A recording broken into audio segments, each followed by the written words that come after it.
bonsoir tout le monde. On est vraiment des pigeons et c'est pour ça qu'on vous attend ce soir devant un magasin de bricolage. Vous allez râler. Vous êtes de ceux qui pensaient faire une bonne affaire avec les moins 15% et tout le reste? Eh bien, c'est de la pigeonnerie. Vous allez râler parce que ce soir, nous allons comparer nos prix belges avec les prix en Allemagne. Et je vous préviens, ça fait très très mal, c'est au programme de Pigeons ce soir. Prouver que le bricoleur belge est considéré comme un pigeon n'est pas très compliqué.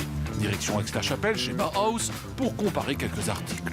Commençons par cette protection métal bien connue. Ce pot de 750 ml est vendu ici 14,85 € et chez nous, dans nos bricots, vous débourserez 39 €. Et croyez bien que ce n'est pas la seule différence de prix que nous allons vous montrer ce soir. Si vous avez bricolé ce week-end, ça va faire très très mal. C'est également la semaine de la migraine qui démarre dans Pigeon. Et les migraineux le savent, se soigner coûte très cher. On a donc passé la journée à calculer les solutions. Acupuncture, médicaments, wheel, vous aurez les tarifs dans un instant. Et puis le débat de société. Il y a 10 jours, plusieurs consommateurs mettaient un coup de pression sur la ministre de la Santé pour légaliser le cannabis thérapeutique. Ce soir, Pigeon se demande si le cannabis a vraiment une capacité à apaiser les malades. On a invité le chef de la clinique de la Forêt de Soigne, le psychiatre Pierre Skepens, qui est avec nous. Bonsoir. Bonsoir. Bon, donnez votre positionnement. Le cannabis peut vraiment aider, et non pas soigner, mais apaiser quelques douleurs? Apaiser, oui, tout à fait. Mais pas à n'importe quel prix et pas à n'importe quelle condition, mais oui. Mais le vrai cannabis, celui avec le THC, donc la substance psychotrope? Pas tout à fait, une variante dont on pourra parler tout à l'heure. Ah, donc il y a quand même du débat. CBD dedans. Vous êtes notre invité, à tout à l'heure Merci, pour le débat de à société. tout à l'heure.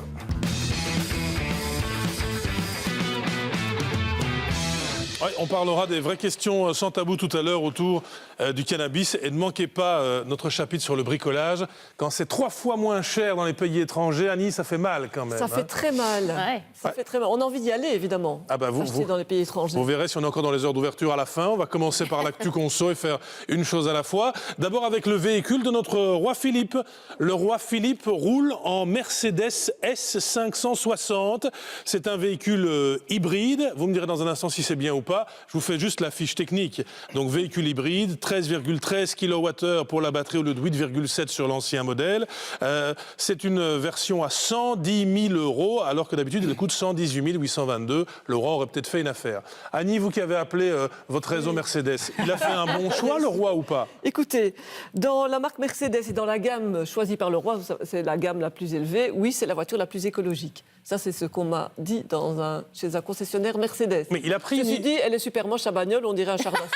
Arrêtez. Ah bah, à ce prix-là, Anti-royaliste. à cause de vous, il va retourner au magasin demain et vous dire... avez dit 110 000 €, mais non, quand on regarde les infos, finalement, on a déboursé 500 000 € parce qu'il y a le blindage, parce que... Ah oui, non, question de sécurité. il a dû un peu la pimper, évidemment. Alors, il a pris une hybride, c'est ça qui fait débat. Est-ce qu'il n'aurait pas pu aller dans du 100% électrique, Fanny? Il aurait pu, parce que donc il faut savoir que Mercedes est fournisseur de la cour, comme BMW également. Et donc il aurait pu chez Mercedes prendre, pourquoi pas, une voiture à 79 000 €. C'est la EQC 404 Matic. Voilà, il aurait pu. Mais il n'a pas fait. Petit bémol quand même, Il parce a pas que fait. les véhicules blindés, on en parlait il y a un instant, sont très très lourds. Et donc c'est compliqué d'avoir un modèle électrique avec un véhicule aussi lourd. Je vous le dis, aujourd'hui, moi je suis fier d'être belge, je suis fier de notre filou national, parce qu'il est une nouvelle fois à l'avant-garde des têtes couronnées et des chefs d'État. Regardez ce qui se passe ailleurs. Emmanuel Macron roule avec un véhicule essence, que ce soit une Renault Espace ou une Peugeot 5007.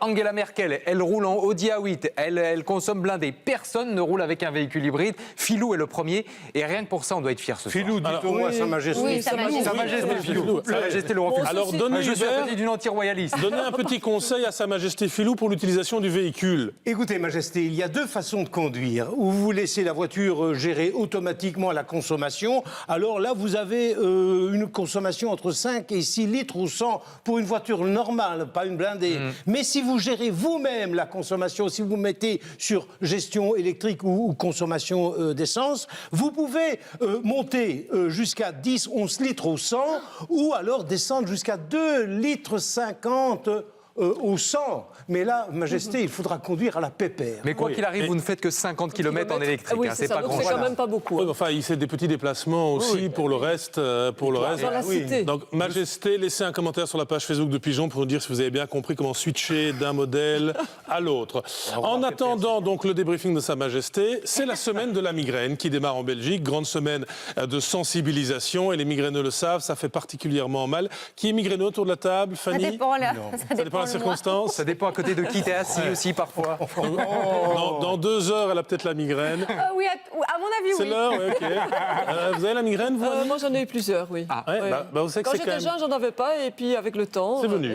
Je vous assure que c'est très, très ennuyant, et encore, je n'ai qu'une simple migraine. Combien ça coûte? Parce que certains accumulent les dafalgan, les spidifen, les méthodes un peu naturelles. Et quand on accumule pour essayer de sortir de ce cauchemar, à un moment, il y a un coût que va chiffrer Jacques Gray.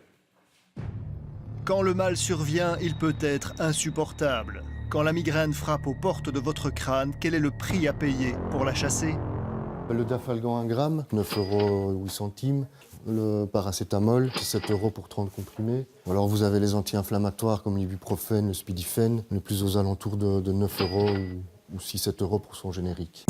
Et au naturel, il y a ce roller aux huiles essentielles, 11,80 €. Dans le cas de crise de migraine, c'est vraiment très très limité comme efficacité. Et puis il y a encore des traitements plus poussés, plus chers aussi, mais avec remboursement de la mutuelle. Oui, ça peut coûter cher, mais il y a des solutions. Et les médecines alternatives, solution ou pas? Réponse d'un acupuncteur contacté par téléphone. J'aurais voulu savoir si l'acupuncture pouvait soigner les migraines. Comme dans toute médecine, ça ne donne pas de résultats à 100%, mais moi j'ai des patientes que ça a marché. En plusieurs séances ou en une seule Il faut plusieurs séances. Hein. Et pour avoir une idée, le prix d'une séance? La première fois, je demande 60 et les autres fois, c'est 50. L'ostéopathie aussi pourrait aider, mais ça dépend des cas. Je peux très bien faire une séance et moi je dirais si je sens des tensions cervicales, que je trouve que tout va bien au niveau mécanique, ça veut dire que c'est de la vraie migraine et là, je saurais que mon traitement sera assez limité. Donc c'est 55 € une séance, ça dure 3/4 d'heure et je vous donne directement le papier de remboursement, l'attestation de remboursement. Si la migraine peut vous coûter cher, il s'agit en tout cas d'abord de bien l'identifier pour pouvoir la soigner. Bon alors, 2 trucs, ça vaut ce que ça vaut parce qu'il y a plusieurs types de migraines différents, mais 2 trucs gratuits. Fanny, un truc gratuit anti-migraine. Gratuit, remède de grand-mère, couper des rondelles de pommes de terre et d'oignons et les placer sur le front quand on a les premiers symptômes de la migraine. Ok, j'ai eu tort de venir d'abord vers Mais vous. non. Et quoi, il faut faire ça en même temps? Mais non. Et on doit se mettre tout nu ou pas? Mais non. Depuis ok. qu'elle fréquente Hubert, faut remarquer qu'elle vire un petit peu bizarre. c'est clair. Oui, mais c'est des Attends. remèdes de grand-mère. La revanche, remède. Thibaut. Alors vous savez que on l'a dit, pour les migraines, on peut remplir un bottin téléphonique avec le nombre de migraines, mais ceci dit, si elle est due à la vasodilatation, ce qui est quand même assez fréquent, le café est très utile parce qu'il est comment est-ce qu'on dit ça? Vasoconstricteur. Voilà. Exactement, je cherchais le terme technique. Et heureusement que vous êtes là. Et là, on ne doit pas se mettre tout nu alors pour Non, celui-là. non, rassurez-vous. Contrairement au truc de Eh ben, Fanny. moi, un remède, c'est de se mettre au lit, fermer les lumières, les rideaux et dormir un petit peu. Parce Ouais, que, c'est clair. Et ça, c'est une simple migraine. Et j'en ai connu Je des place migraineux et- dans l'équipe de Pigeons à radio qui ont parfois la migraine à 10h30. Et alors, c'est un cauchemar pour tenir jusqu'au bout. Et c'est pas une blague. Qu'est-ce que vous dites, Hubert? On peut fumer. Vous avez une envie? Il incite au cannabis. Fume pour la migraine. Ok, Ouais. on va aller en tôle grâce à Hubert. Ne le filme plus, ne le filme plus. On marque une pause et dans un instant, sans suivre les conseils d'Hubert, nous verrons effectivement si le cannabis peut vraiment aider les malades. De plus en plus de voix s'élèvent en Belgique pour promouvoir le cannabis thérapeutique. Et c'est peut-être pour ça qu'on trouve de plus en plus en Belgique de magasins qui vendent le fameux CBD, appelé le cannabis light. Et puis Hubert, une fois que vous en aurez fini avec vos bons conseils fumettes, vous nous aiderez à ranger le frigo. Qu'est-ce qu'on va mettre dedans? Ah ben j'ai été faire les courses et puis il faut que je garde les choses au frais, mais je dois faire attention, il y a des choses qui vont au frigo et d'autres qui n'y vont pas. C'est compliqué, vous savez. Pendant la pub, on expliquera à Hubert que la caméra est de l'autre côté. Donc on va marquer une pause et vous retrouvez dans un instant. À tout de suite. Allez, à tout de suite.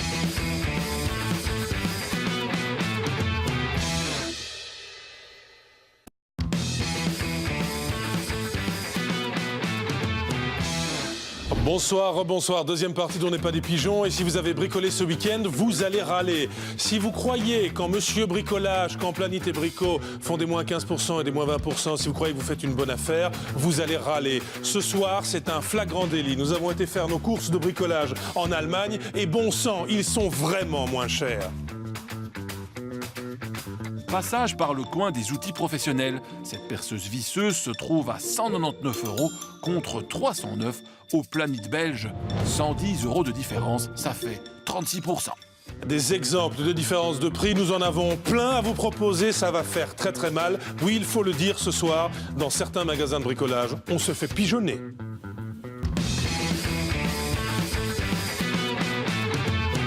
intonation, Fanny.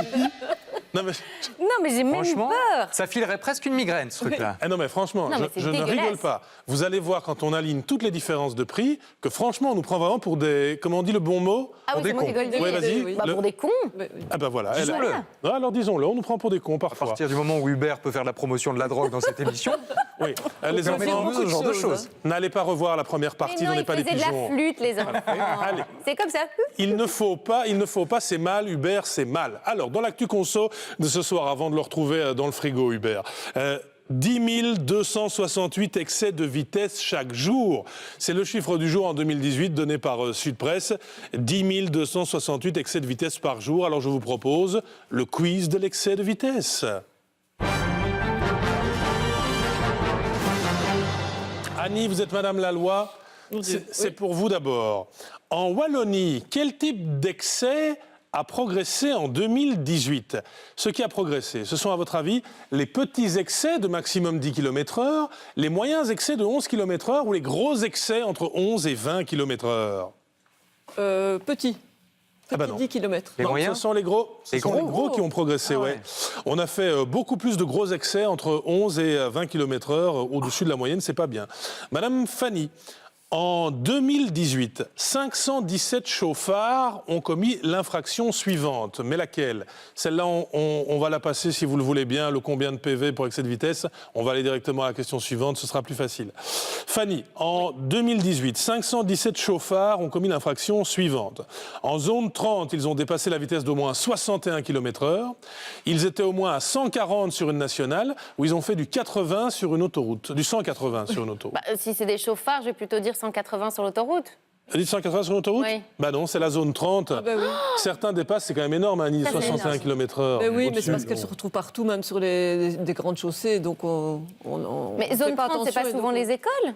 Oui, mais les écoles se trouvent Oui. sur certaines chaussées, donc... On a connu Madame pendant le Laloy moins week-end- tolérante. Hein. Sur ce coup-là, je passe dépasser de 61 Je km/h. passe régulièrement dans les zones 30 et chaque fois je dis, mon Dieu... pourquoi Annie il y a connaît toutes les zones 30 de Belgique, donc prudence. La dernière pour Thibault. Dans quelle province on a réprimé le plus d'infractions de vitesse? Donc qui sont les pires? C'est les Nuyais, c'est les Liégeois ou c'est les Namurois? Alors, ça m'ennuie beaucoup parce que j'ai des origines évidemment dans ces trois provinces et j'ai des amis partout. Les Namurois étant relativement lents, je vais les exclure d'office. Je vais aller sur les Ennuyés. Ah ben Ah évidemment. bah non, ce sont Non. les Namurois. Les Namurois. Oui, les Namurois. Et c'est assez paradoxal parce que c'est la province qui est la moins peuplée des trois. Voilà, je On masque la était nuls, réponse. sur ce quiz. Elle est là. Ouais, c'était pas très convaincant. Non, nul, on peut le dire. Alors allons à la suite parce que là il y a un vrai phénomène étonnant. La star de l'excès de vitesse, c'est le flash, bien évidemment. Et il paraît que vandaliser les radars serait devenu chez nous un sport national, notamment vandaliser les lidars, qui sont ces super machines, hein, les grands blocs gris. Si on vandalise, il faut réparer. Et qui paye, Fanny, quand on vandalise ces machines-là? C'est une société donc, qui s'appelle Securode, c'est elle qui répare les dégâts. Alors les dégâts, ça dépend. Il y a des petits dégâts, ça leur coûte entre 5 000 et 6 000 euros. Parfois, des gros dégâts, ça peut aller plus haut. Ça peut même aller jusqu'à 250 000 euros de réparation. Et il faut savoir aussi qu'en cas de vandalisme, la société Securode peut attaquer les vandales. Oui, Parce donc, qu'il y a toujours le boîtier, mais évidemment le radar est derrière le boîtier. Dès que le radar est touché, c'est 32 000 euros minimum pour la facture. alors ce matin, il ne voulait pas aller dans les détails en Radio Surviva. Il disait que quand on s'approche du radar, il y a un mécanisme de sécurité. Sous-entendu, vous pouvez être filmé et rattrapé. Alors c'est vrai qu'il y a des stades différents, Thibault, selon qu'on est en période gilet jaune. À ce moment-là, dit la société, il y avait une dizaine d'actes par week-end. Et puis ça s'est un peu calmé après le mouvement gilet jaune. Mais vous nous avez dit que c'était devenu un sport national, c'est même devenu un sport international. Il y aura bientôt des Jeux Olympiques si ça tombe, parce qu'en France, on établit la facture à 82 millions d'euros depuis le début du mouvement des Gilets jaunes. Voilà ce qu'aurait coûté la dégradation des radars. Alors en France, c'est un petit peu particulier. Qui paye? C'est pas une entreprise privée qui paye, c'est l'État quelque part qui va aller ponctionner sur le budget lié aux contraventions des excès de vitesse. Donc on récolte évidemment de l'argent sur les excès de vitesse. Et ben, avec cette petite somme, cette cagnotte, on va aller payer les radars qui ont été attaqués. Annie a ouvert son code, alors que dit code la loi, si on pénal, va casser le code pénal, radar. Parce qu'on a parlé de poursuite, destruction de bien public, c'est minimum 8 jours, 3 ans. Et si on est en bande, ce qui a été le cas plus souvent, réclusion de 5 à 10 ans. Donc ça veut dire qu'on est puni. Et il faut se méfier parce qu'on poursuit à partir du moment où on vous a évidemment reconnu. Évidemment. D'où le mécanisme de sécurité sur les radars. Il n'y a pas de dossier sans suite dans ces cas-là. Voilà. Faites gaffe, faites gaffe, faites gaffe. Et maintenant, dans On n'est pas des pigeons, les grands débats de société pour tous ceux qui sont malades et qui ont besoin d'apaiser leur douleur. Est-ce que le cannabis peut aider les malades? Pourquoi cette question? Parce qu'on est en plein dedans. Il y a 10 jours, plusieurs consommateurs mettaient un coup de pression sur la ministre de la Santé avec une mise en demeure qui était très symbolique, une mise en demeure pour légaliser le cannabis thérapeutique. Et dans cette manifestation, une association avait plus de voix que les autres. C'est l'association We Are Sophie. Pourquoi? Parce que le papa, à la tête de cette association, soigne sa fille épileptique depuis des années avec du cannabis dans sa version complète, donc pas la version light. Extrait. 6 ans, on a essayé tout ce qui est possible. Et les docteurs ont dit il y a 4 ans, on dit on n'a plus rien pour votre fille, elle a 250 attaques par jour, elle va mourir. Mais maintenant, elle parle, elle va à l'école, elle chante, elle joue, c'est une fille pratiquement normale, quoi. Donc sur un cas d'épilepsie, ça a marché, mais voyons pour les autres. On accueille ce soir psychiatre et médecin chef à la clinique de la Forêt de Soigne, Pierre Skepens, bonsoir. Bonsoir. Bonsoir. Après, on pourra distinguer tous les types de cannabis, mais d'abord sur le principe. Est-ce que ça apaise d'autres maladies que l'épilepsie? Le cannabis peut être utile à qui, d'après vous? C'est comme quand on dit le dafalgan peut être utile. Il faut savoir quelle dose, quel type de produit. Et ce qui est difficile pour le cannabis, c'est que vu on a vécu que sur l'ère de la prohibition et des représentations sociales, dans la présentation du sujet, m'envoyer des feuilles de cannabis, parce qu'on ne sait pas faire la différence entre le cannabis. On vit sur des mythes et sur des interdictions. On vit sur des mythes, des interdictions, des fantasmes, des représentations.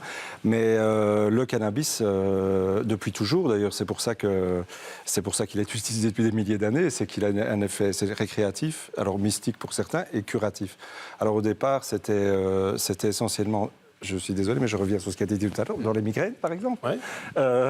Certains disent que ça peut même être efficace dans la nausée dont souffrent certains patients sous chimiothérapie. Exactement. Alors, il y a plein d'indications, parce qu'en fait, la différence avec les morphiniques, etc., c'est qu'on a découvert le système des cannabinoïdes, des opiacés, des alcaloïdes, il y a très très longtemps, au début du XXe siècle, même fin du XIXe siècle.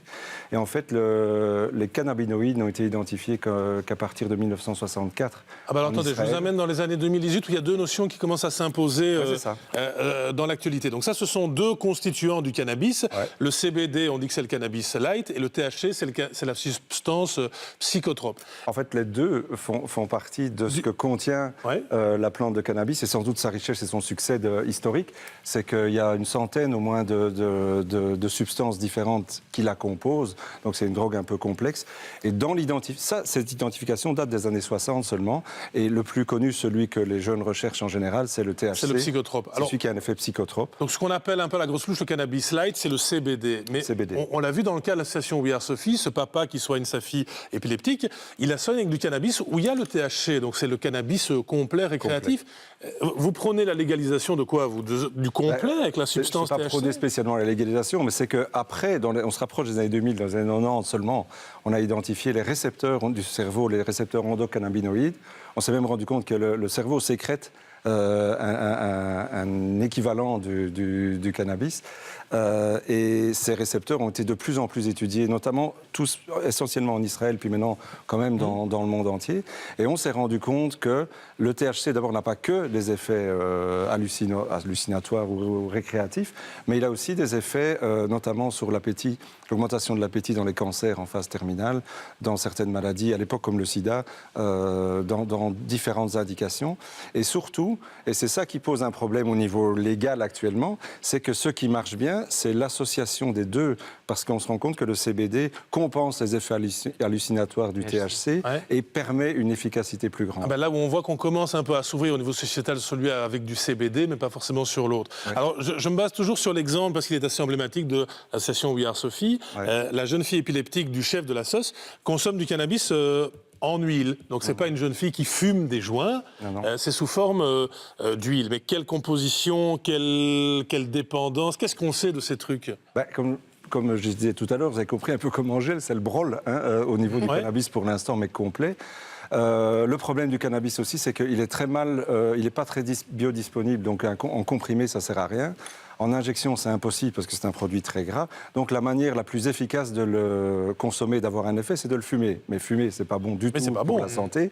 Et donc les seules autres formes qui existent, c'est de prendre de l'huile comme ceci. Et c'est souvent en général de faire un spray ou un puff. Et là, en huile, ça diffuse dans l'organisme et ça donne un effet. Est-ce que vous demandez, ce qu'on a vu il y a une dizaine de jours, qu'on mettait en demeure, c'était assez symbolique, la ministre de la Santé, pour lui dire, vous devez légaliser et créer votre fameuse agence du cannabis, qui est le pas préalable à la légalisation. Est-ce que vous demandez le droit à l'expérimentation sur patients? Donc vous connaissez bien les cas psychiatriques et puis aussi les expériences de fin de vie. Est-ce que vous êtes de ceux qui demandent aujourd'hui le droit de tester ça sur patients, moi, je légalement, suis surtout soignant et je me suis occupé surtout du cannabis dans l'autre sens, c'est-à-dire tous les jeunes qui consommaient. On sait que le cannabis fait très mauvaise alliance avec les maladies mentales dont je m'occupe. Donc moi, j'ai passé une bonne partie de ma carrière à gérer les problèmes de dépendance et aussi de dépendance aux médicaments classiques, aux médicaments conventionnels. Vous avez parlé des migraines tout à l'heure, mais vous avez vu comment ça se vend. Les gens en consomment pour un oui, pour un non. On monte vite dans les catégories puisque le Dafalgan que vous avez présenté, au Spidifen et tout ça se vendent en vente libre. Ouais. Donc en général, les médecins passent au-dessus avec le Contramal, Tramadol, qui sont des morphiniques. Mais vous êtes quoi pour la légalisation du cannabis? Qu'on décide une fois pour toutes? Moi, à titre personnel, je suis pour la légalisation du cannabis dans le sens de mettre un cadre légal qui nous permet, nous, de soigner. Bon, les gens, on va continuer à les soigner, mais le cadre légal permettra de donner une information plus claire et sortir de ce flou, je pense. On parle bien du cannabis thérapeutique. Thérapeutique, je parle. Oui, exactement. Vous êtes psychiatre et médecin à la clinique de la Forêt de Soignes. Génial, votre bouquin aussi. Petit essai impertinent sur l'internement avec une certaine expertise. Merci d'être venu livrer un des éléments du débat ce soir dans Avec On n'est pas des plaisir. pigeons. Merci.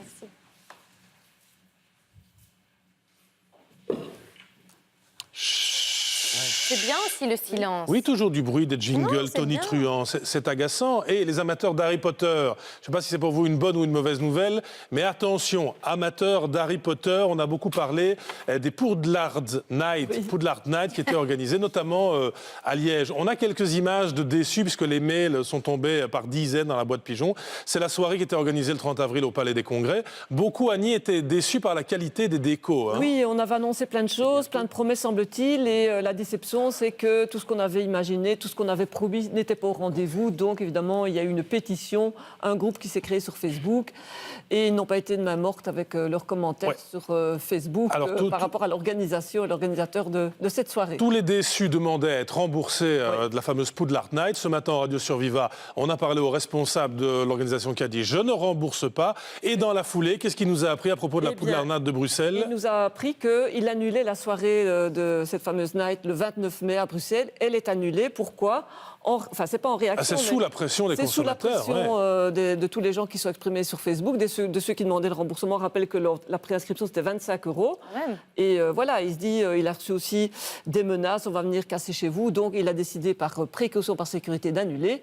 Et il va envoyer un mail à tous les gens qui se sont préinscrits pour cette soirée du 29 mai. Et le mail partira demain. Donc voilà, les gens sont prévenus. Ceux qui se sont préinscrits. Les consommateurs, en quelque sorte, ont gagné la Poudlard Night. Peut-être que ça va faire aller les autres, mais il parle quand même de remboursement de la soirée, puisque c'est une annulation, ce qui n'était pas le cas de celle de Liège. Bonne ambiance chez Harry Potter. Ça a changé, Poudlard. Voilà, au moins vous avez une belle image dans mon dos, c'est déjà pas mal.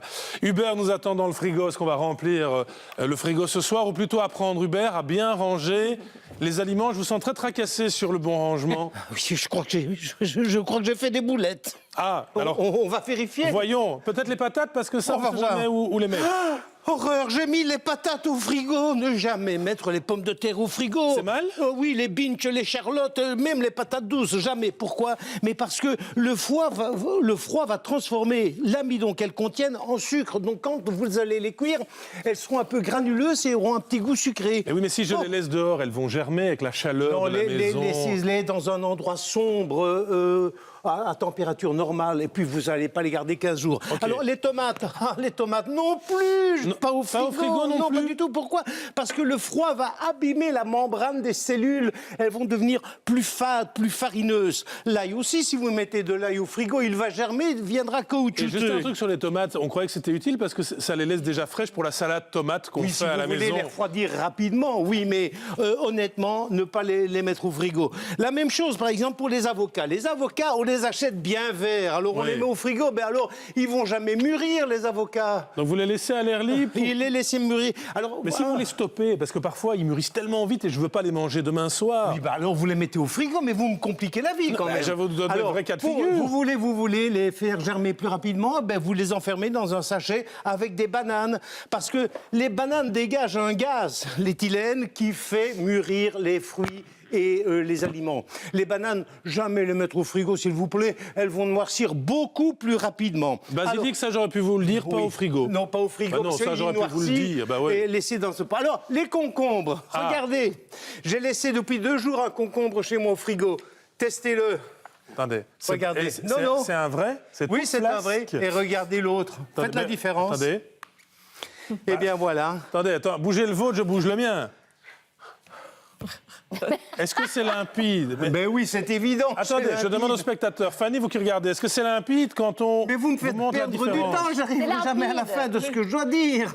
Votre concombre bouge beaucoup plus fort, Benjamin. Oui, ben Eh voilà, c'est bien. au moins, c'est C'est la clair. même chose avec les courgettes et les aubergines. Ça un les peu ramollit. plus mou aussi. Alors qu'y a-t-il? Des œufs. Ah, Frigo. Les Non, œufs. ça, frigo. Mais non, mais non. Ah ben non. Mais non. Même s'il y a un bac à œufs dans le frigo, ne pas mettre les œufs au frigo Parce qu'au magasin, à température normale. Dans le supermarché, ils sont jamais au frigo. Ils sont vous avez jamais au raison, frigo, vous c'est avez un raison. truc. Ce qui n'est pas au frigo au supermarché, pourquoi le mettre au Mais frigo alors, tout qu'est-ce qui reste dans simplement? votre frigo? Parce que les œufs au frigo vont prendre l'odeur et vont changer de goût. Enfin, le pain.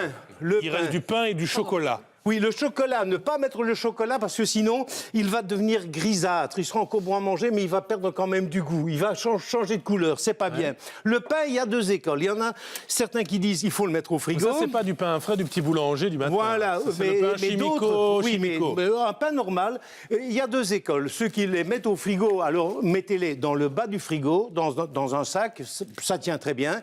Et sinon, d'autres disent non, ça va sécher, ça c'est à vous de faire votre religion. Hubert, ça fait 3 minutes que j'ai ce truc en main. Je suis même pas sûr que c'est encore consommable. Celui que c'est dans le frigo Mais tellement c'est mordez dedans, flasque vous allez et- voir, mordez dedans. Non, tiens, on a je le te temps le de donne, faire j'ai pas envie, on a le j'ai temps pas de faire un envie. petit Voilà. concours. Oui, on a le temps. Venez, on va aller Allez. tester la culture Voilà. de nos Bon. pigeons autour de la table. Après cette Vous démonstration... connaissez l'émission, fracassante. connaissez-vous bien vos voisins? Oui. Alors, Oui. connaissez-vous bien votre frigo? Ben, Première question. Quelle est la partie la moins froide du frigo? En bas, les En paniers. bas. oui, bas. les Non. tickets Ah, sont- la porte. La porte, effectivement, qui peut monter jusqu'à 7-8 degrés, ce qui n'est pas très bon. Alors, en fonction, attention là, parce que c'est subtil, en fonction du principe physique que la chaleur monte, où est la partie la plus froide dans le frigo? Mais en haut, en haut. Mais non, au fond. c'est paradoxal, C'est en au bas, fond, en effectivement. Dans le ouais. bac à légumes, c'est 5 degrés. Voilà. Alors, une question là vraiment existentielle, à la limite du philosophique, mais vous allez me suivre.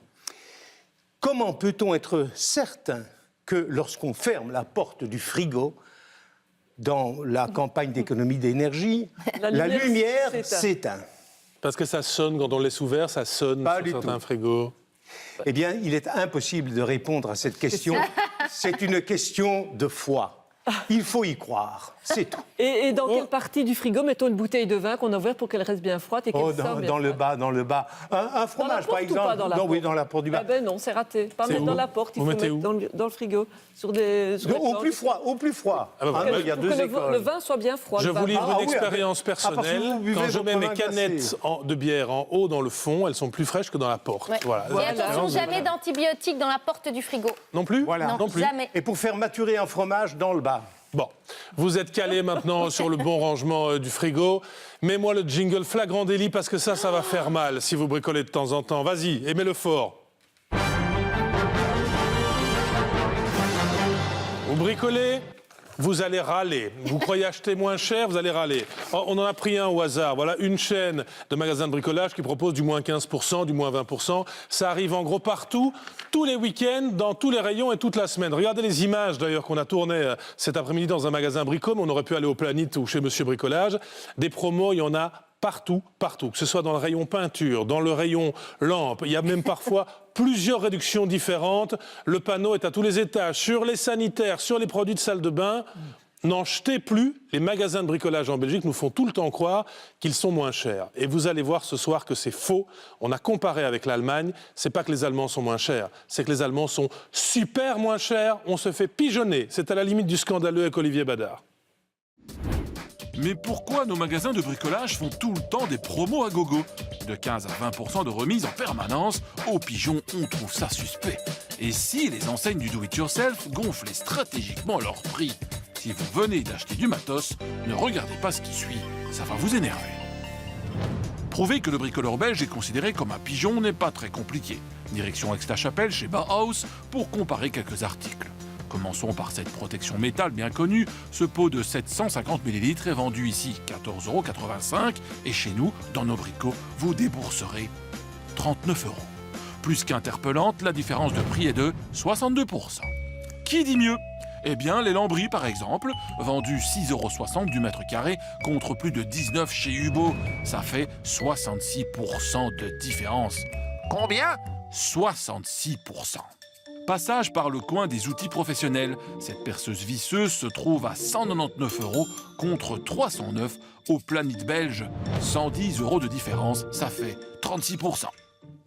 Et hop, un petit tour au drive-in pour un sac de plâtre MP75 de chez Knauf. 6,45 € le sac de 30 kg contre 9,79 € le sac de 25 chez Hubo. Plus cher pour moins de plâtre, c'est logique. 45% de différence. Vous voulez le meilleur pour la fin? Alors accrochez-vous. La quincaillerie est partout disponible en vrac, partout, sauf chez nous, où tout est emballé. Le vrac, c'est pourtant parfait pour acheter le nombre exact de vis et de boulons au juste prix. Démonstration. Nous voulons 10 tire-fonds de 11 cm. En Allemagne, on les pèse et on paye 1,97 €. Chez Brico, nos tire-fonds se vendent par 4.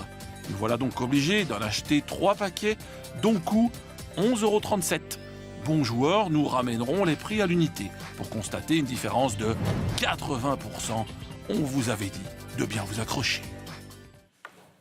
Ce truc m'énerve depuis ce matin. C'est scandaleux, hein, Fanny? C'est normal. C'est scandaleux. Et Non, quand vous c'est allez normal. sur les sites internet, parce que moi j'ai jeté un œil sur un site au Portugal pour voir si c'était différent ou pas, j'ai essayé de voyager. C'est compliqué de commander sur internet, par exemple à l'étranger, ce genre de produit. Au Portugal, par exemple, une meuleuse d'angle électrique est 10 € moins chère que chez nous. Ce qui m'énerve encore plus, c'est que Hubert disait, pendant que vous expliquiez encore une différence, c'est normal, c'est normal. Mais non, c'est pas Qu'est-ce qu'il y a de normal dans se faire C'est- pigeonner? C'est une question de marché, de grandeur de marché, où on peut faire des prix moins chers. Moi j'ai pas été regarder les prix à l'étranger. Ce qui me choque encore plus, c'est les différences entre les magasins de bricolage en Belgique. Pour des choses banales, du ciment blanc Knauf, par exemple, eh bien, des sacs de 5 kilos, je les trouvés chez Hubo à 4,99 € et chez Bricoplanit à 3,94 €. C'est très variable en fonction d'un produit. Il n'y a pas de règle générale pour dire tel magasin est vous moins voyez, cher que l'autre. 1 € de différence sur du plâtre, du ciment blanc. Vous nous direz, parce qu'il y a la concurrence belgo-belge, mais on va rester 2 secondes sur les étrangers, parce que ça fait très très mal. Vous nous direz dans un instant, Thibaut, si on doit aller ou pas dans les magasins étrangers. Mais d'abord, un pas supplémentaire. On a vu les Allemands, on va aller voir chez les Hollandais dans une seconde. Mais d'abord, explication de ces stratégies, de ces politiques de prix qui sont quand même très dures à avaler. En Allemagne, le modèle normal, c'est un modèle où on va miser tout sur la qualité de l'offre, sur le rapport qualité-prix de base, et on ne va pas mettre trop d'argent dans tout ce qui est marketing et dépenses commerciales, au contraire de notre pays. En effet, chez nous, les actions de communication et de promo représentent jusqu'à 50% du budget de l'entreprise. Et c'est le client, bien sûr, qui va payer ses campagnes. Ajoutez à cela un marché belge où l'on peut vendre tout plus cher.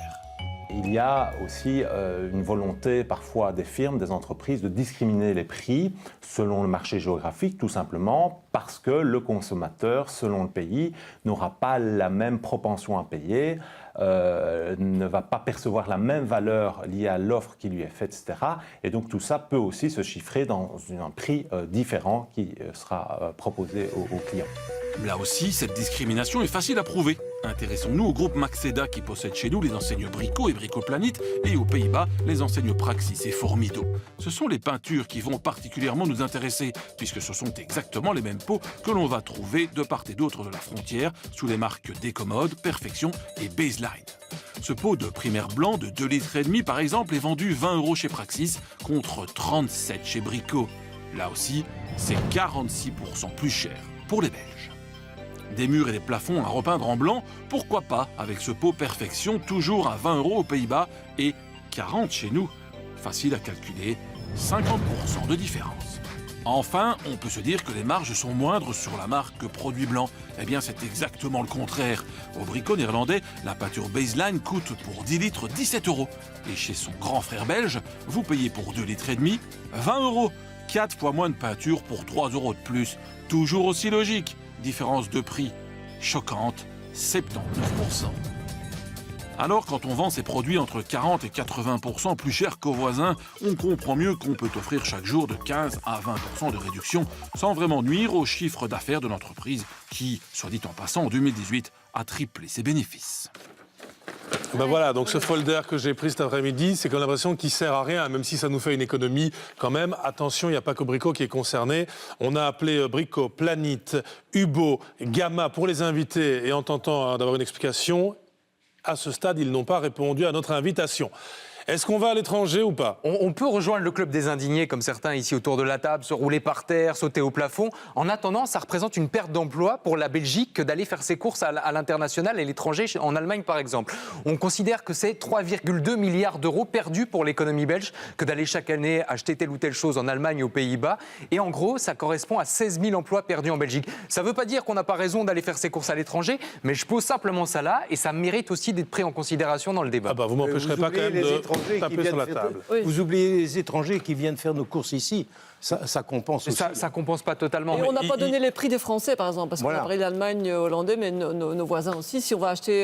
Et moi, j'avais déjà fait des études, une chronique sur le prix des matériaux de bricolage entre la France et la Belgique. Eh bien, la Belgique serait moins chère que la France. Ce qui rend les choses très compliquées à comparer aussi, c'est qu'on n'a pas les mêmes enseignes d'un pays à l'autre. Les enseignes de bricolage sont très différentes. Enfin, là, on a comparé les mêmes produits. On a comparé exactement les mêmes produits. Et les mêmes enseignes, donc ça veut dire aussi marketing, ça veut dire taille de l'entreprise. Il y a plein de paramètres qui entrent en considération. Bon, retour d'expérience de votre part, si vous êtes frontalier, comparé avec la France, et si on revenait de vacances d'Italie, de Portugal et que sais-je encore, mettez-nous ça sur la page Facebook. On a commencé par l'Allemagne et les Pays-Bas. C'est déjà suffisamment dur comme ça à avaler.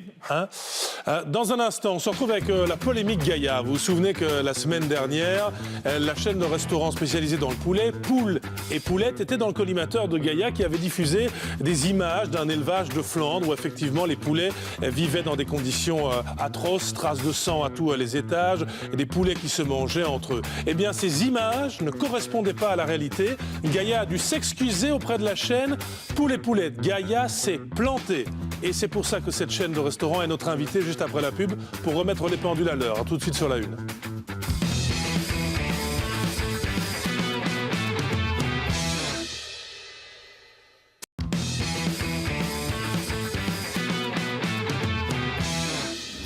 Troisième partie dont n'est pas des pigeons, c'est là qu'on va voir si vous avez l'œil. Fanny, vous qui faites de la cuisine sur le web avec Maximilien Dins, regardez ce que nous a posté Serge sur la page Facebook dont n'est pas des pigeons.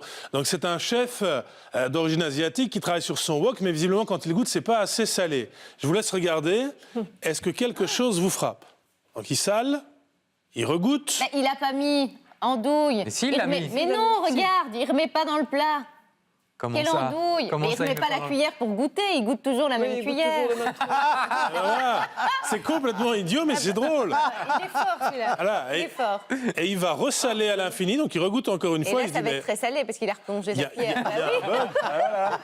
Voilà. Et ça dure comme ça pendant 1 minute. J'adore. Serge, vous avez fait notre journée au bureau, on a un peu travaillé et on a beaucoup regardé la vidéo. Donc merci de nous laisser vos flagrants délits aussi sur la page Facebook. Dans l'actu, attention parce que ça c'est un peu gênant et polémique. Gaïa s'est planté, oui. Gaïa s'est planté, d'où les excuses de l'association. C'est un des grands titres de ce soir, jeudi dernier. Souvenez-vous de ce qui s'est passé dans Pigeon. Gaïa était venu dénoncer les conditions de vie des poulets vendus dans la chaîne de restaurants Poules et Poulettes.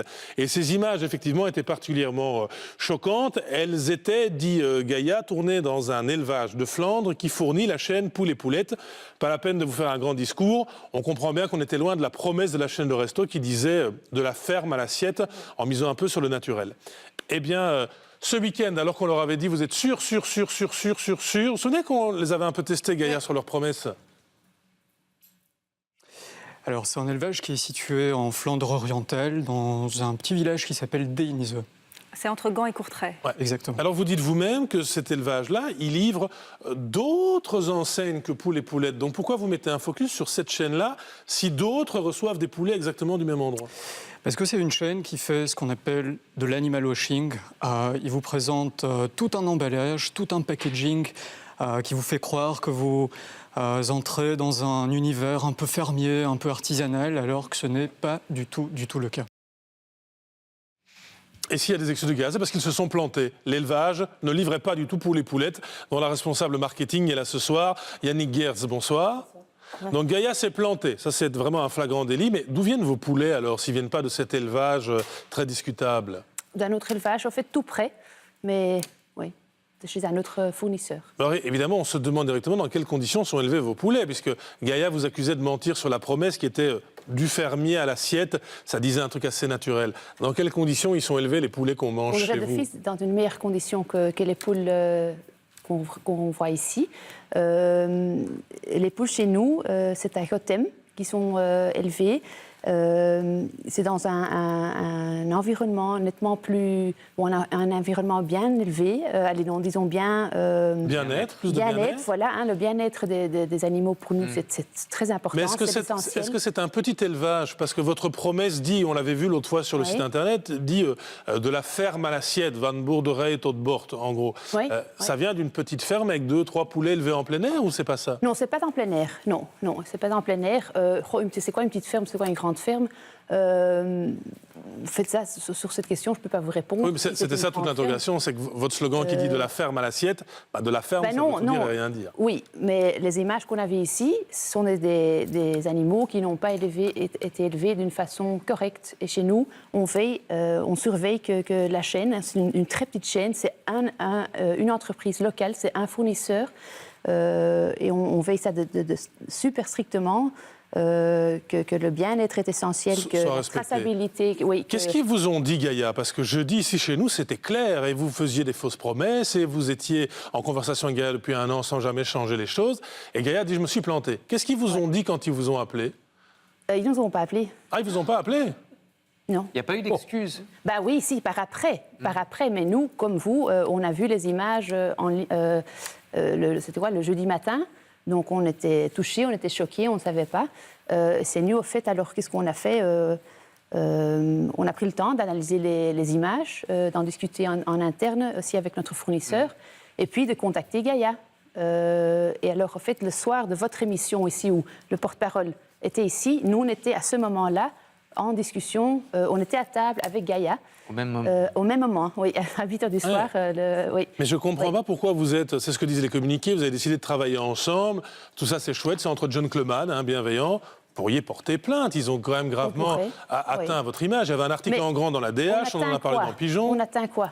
C'est la négativité, ça ne sert à rien.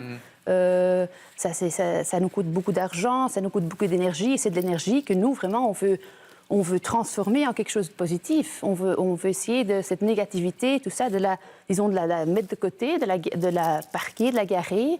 Et Oui, mais quand vous dites vous discutez avec Gaïa, mais vous allez discuter de quoi? Pour l'avenir? Pour que ça n'arrive plus? Pour que Gaïa ne se trompe plus ou quoi? Parce que non, c'est pas à nous de réclamer de l'argent. Il y a quand même probablement un préjudice commercial que... Non, mais pour nous, ce qui est important pour nous et pour les poulettes, c'est de continuer de la façon dont on est occupé pour l'instant, de servir un poulet bien élevé, qui vit dans des bonnes conditions, de façon... Est-ce qu'on peut aller les voir, vos poulets? Est-ce qu'on peut aller voir vos poulets et les filmer avec une équipe de pigeons? Comme ça honnêtement, ce n'est pas à moi de décider, parce que je fais le marketing. Je suis plutôt un peu le porte-parole ce soir, parce que malheureusement... Les proprios ne maîtrisent pas le français. Donc c'est une chaîne flamande pour les poulets, puisqu'elle est active à Bruxelles et en Flandre. Oui, une chaîne flamande, oui. Mais vous pouvez, en rentrant, donc dès que c'est fini, dans 1 minute 40, vous pouvez appeler le patron et dire « Pigeon veut venir filmer vos poulets et on vous envoie quelqu'un demain ». On peut faire ça? Mais il faudrait moi, pas que oui, mais bon, faudrait c'est que la pas moi. victime revienne sur le banc des parce que accusés. c'est pas c'est ça. pour son accusation. Il y a eu un C'est pas- préjudice. Non, c'est Oui, prouvé voilà. qu'il ne mente pas. Oui, mais on ne demande pas à Mais une ça a victime été de prouver son Oui, innocence. oui, quelque voilà. part. Non, mais attention à la manip, parce que Gaïa Oui, est c'est venue, gentil, c'était un merci de- mensonge. Poulet-Poulette nous dit un truc. Moi, je veux bien croire tout le monde, mais j'aime bien aller voir quand même. On Oui, peut aller mais vous voir. avez le droit Je crois d'aller que voir. tout de suite après l'émission, qu'on peut fixer une date, et j'en suis sûre que c'est aucun problème. Mais c'est bien, un peu disons triste, demain matin. effectivement, qu'un victime. Mais doit n'oublions se- pas quand même la morale de cette histoire, Oui. c'est que malheureusement, Oui. ce que dit Gaïa doit être soumis à caution et à Oui, précaution. tout à fait. Et souvenez-vous de la phrase de Nietzsche, le problème ce n'est pas que tu m'aies menti, c'est que désormais, je ne pourrai plus te croire. Ah ouais. Et tout ce qu'ils vont dire maintenant sera suspect. Eh ben, souvenez-vous de la promesse. Si vous me dites oui, si votre patron dit oui, vous nous appelez. Je vous envoie demain Jean-Christophe Willems pour la radio à 10h30 et on voit les images à la télé. N'en parlons plus, je vous mets ça sur papier. Dernière chose, Yannick Guert, ça vous a fait une bonne pub ou une mauvaise pub finalement? Ben, c'est trop tôt pour le dire. J'espère une bonne pub. Nous, on va continuer à regarder vers l'avenir. Et voilà, et de mettre les choses négatives et juste l'avenir. Une jeune entreprise et on espère encore pouvoir grandir dans le futur proche. Ah bah, j'espère qu'un jour viendra nous annoncer des ouvertures en Wallonie, mais d'abord on va aller, si J'ai votre encore une patron veut question. bien. Le poulet, il vous a goûté le fois On l'a passé pas goûté, le Vous l'avez poulet. même pas Ouais, goûté. on l'a pas Je goûté. vous invite. Après les images. Oui, ça je comprends. On avait effectivement un poulet qu'on avait été acheté l'après-midi dans leur chaîne. On l'a vu parce qu'il y avait un packaging, mais on l'a pas goûté. Merci Yannick Guert d'être venu nous voir ce soir. Et vous me dites si le patron veut bien, je vous envoie quelqu'un demain. Voilà, la météo. Vous voyez comment ça se passe, très rapide. Météo dans un instant, j'étais 19h30, emballé, pesé. Bonne soirée, à demain.